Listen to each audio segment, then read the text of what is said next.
Hello there, and just a small update here from my Audi R8 street car race project. I had some footage for last couple of weeks and months maybe when I have been working on this car a little bit slowly. So I tried to put this out on a small video here.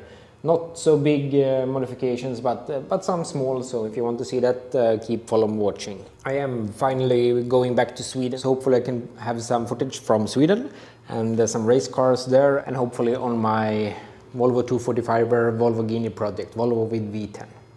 Here in Abu Dhabi I found a local speed shop, so let's go in and see what we can find for the Audi. A lot of parts here in stock. And they have turbos. This is something interesting.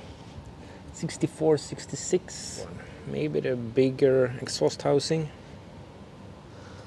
Yeah, let's see.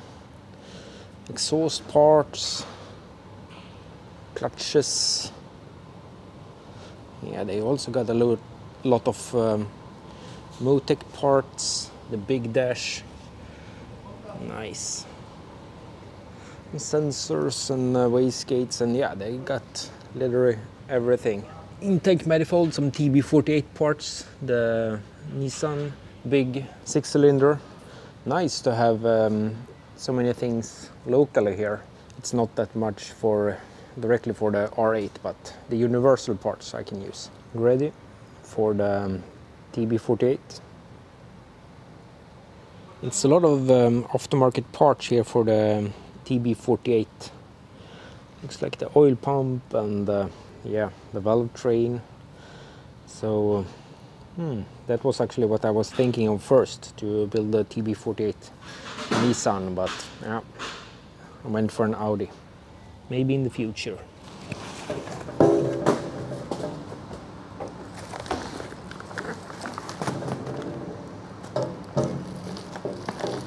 Yes.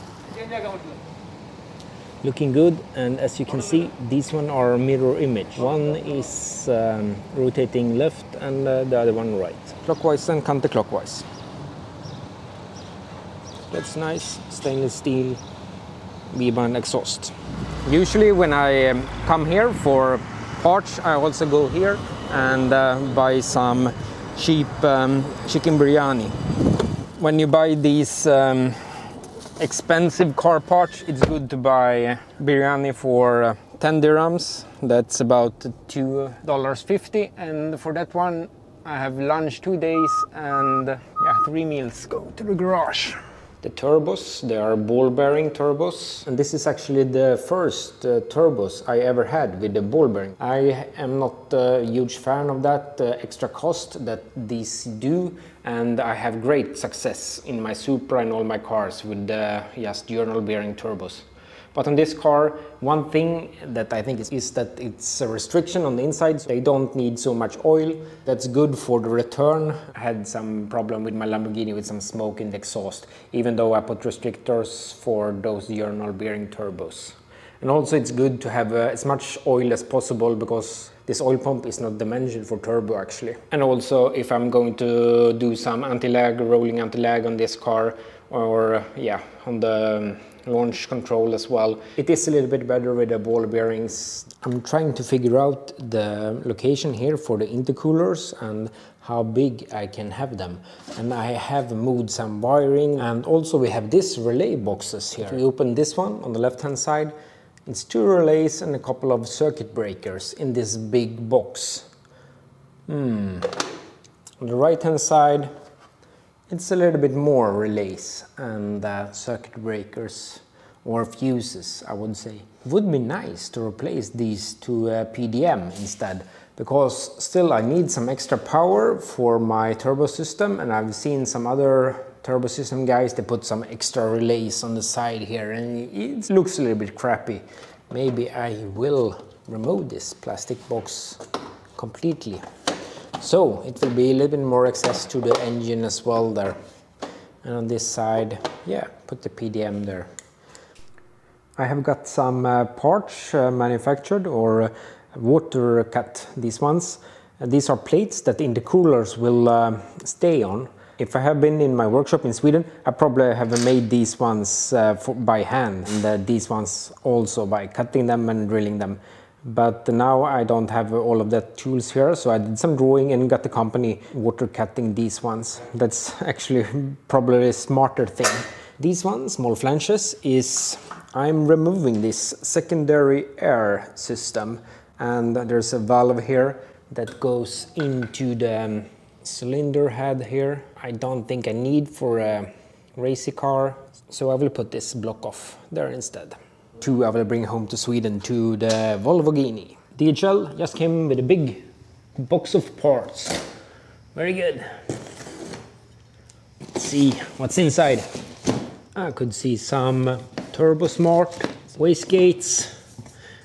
Just open this up, and we have some intercooler cores. Very cool. Let's see if these will suit my build here.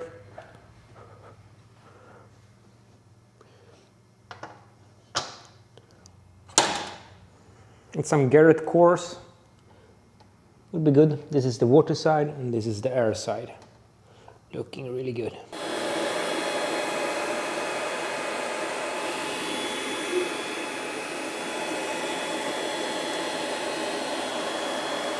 I made an adapter here with the wastegate as well, and I was thinking if I should machine this. I sent it out, but it was rather expensive to do this in stainless. So we'll see if I do that or if just fabricating this one in stainless and weld it instead. But it's always good to see if it fits, and yeah, I try to make this as short as possible. I see some other kits, they have much longer pipes there, but want to make it as efficient as possible.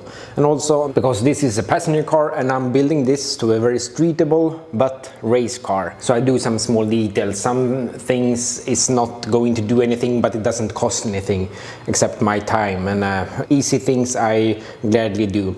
But I also think about things. This one on the gearbox mount, can I remove it? Yeah, just a chunk of iron, big chunk there. Don't know why it is there, maybe for some vibration. And I could see also here on the brake calipers, these are aluminum, not magnetic, but it has a bracket here, or what you say, chunk of iron there bolted to it. Is it maybe for vibration, or I don't think this is for stability. If someone knows what they're for, please comment below here, and I plan to remove these to save some weight, because I want to save as much weight as I can without making the car much worse. Small things I can accept, but yeah, don't want to drive around with weight that is not really necessary. Of course, the German engineers think it's necessary. That's because it is there right now. I know in airplanes to take out some of vibrations, you have vibration dampers and also some weights in some different locations. One very convenient thing with a 3D printer is that you can make covers for, yeah, here is some crankcase ventilation or oil hole. We have here the intake runners, I did some covers. So it's possible to cover this without any like paper or something that you usually put in. And I'm used to working with airplanes, and there you have to cover everything when you open something up. Even electrical connectors, or if you remove like in electronic control unit, you have to put the plastic cover over the receptacle there, so you are protecting the pins. For example, this one, I've never taken this out. Yeah, if you remove this ECU, you have to put the cover over there, so it's not possible to damage any of the pins. Okay, let's do some service and drain some oil of this engine from the oil tank here, and there is some under the engine as well. Let's see how many drain plugs I can find on this engine before looking into the manual and see if I get all of them.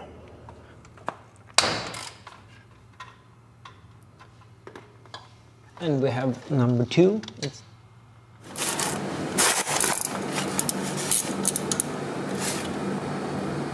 Oh, I thought this was oil. Looks like coolant. Okay, I take this one instead. Oil, yes. oil pump. Yo, I missed. Damn it. Heat exchanger. Filter is out, and I'm not sure if you can call this a drain or not, but I will open this one, and I think I will take the oil pressure out. Oh, so if I can run lines from this one to the turbos. I did check in the manual, and I found this one here on the side of the oil pump. Also this one I think is strange, but that one is a drain apparently. Yeah, it's coming oil there. I took the oil filter apart here, and I can see some metallic particles. They're not magnetic, but I think they're aluminum or some coating from bearings maybe. I don't know when this filter was replaced last time. I'll put a new filter in, and I think I will take it out pretty quickly and see how it looks. And in the end I will take the engine out and make a rebuild, make it stronger, put stronger parts in it. But usually these engines are very strong from the beginning. Several people taking out 1500 horsepower out of stock engine. But usually those engines do not have the same mileage as I think this engine have. Here we have one more, big one. I never ripped these engines apart, so I don't know where all these channels is coming from. And for draining the gearbox, I think it's at least 5. 1, maybe 2, 3, 4, 5. So usually I'm used to the Supra 2J or like a Volvo engine where you have one drain plug. A couple of more plugs here on the Audi one. And by the way, I have already slept one night in the Audi here. Something that I did with my Supra, I slept a couple of times at Gatubil when I was at race events. And I think one time I slept in the racing seat and one time in the back. The Supra had a much better back seat here, so it was possible to sleep there when you did not have any other place to sleep. Also, my 245er, I have been sleeping back in that. That one is really good because you can fold the back seat and make a good bed of it. But this one, it's actually not planned. Now with my little health issue, usually I work maybe 15-30 minutes and then I go directly inside and lay on the couch and take it easy for some time and then get some energy and then work again. And also in my project cars, I don't know if you can relate to this. Please comment if you're doing, but in all of my project cars, I think I usually go into the driver's seat, sit there, adjust everything like this maybe, and dreaming of driving when you drive the car and yeah, fantasize of that. I think other people do it too, but I'm not sure. One night, it was pretty late, I did the combination of that. I wanted rest and I wanted to sit in here and I fall asleep. And yeah, woke up next morning. Luckily it was during weekends and no work, but yeah, I was really surprised when I woke up in here. First sleep in the Audi. And it's also really strange because I often have problems sleeping in a very nice bed, but sleeping one night without waking up in this seat, no problem.